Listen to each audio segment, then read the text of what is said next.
srochniy narxda zo'r bitta 3 xonali kvartira chiqyapti. Shayxontohur tumani Ibn Sino 2-mavze. Shundoq yo'l yuziga joylashgan. Bu turgan xonamiz bitta родительский spalniy bo'ladi. Ko'chada hammasida reshetka oynalarga qo'yilgan ekan. Bu bitta yana детский xona bo'ladi o'zi aslida. Kurush prixoshkamiz, bu yoqda bitta shkaf qilingan ekan. Remonti top-toza, shundoq kirib yashaydigan. Zalimiz kattagina. Hop, bu yoqda hojatxonamiz, vannamiz kattalashtirilgan ekan. Planirovka ozgina o'zgartirish kiritilgan. Va kuxnyamiz 2/6 balkon.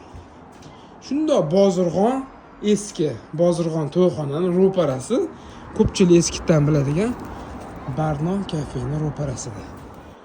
Narxiga keladigan bo'lsa, srochniy deyishyapti. 66 mingga berib yuborishar ekan, savdo qilishmas ekan. Bemalol pastki raqamga qo'ng'iroq qilib, tez kelib baraka qo'yadigan joyi.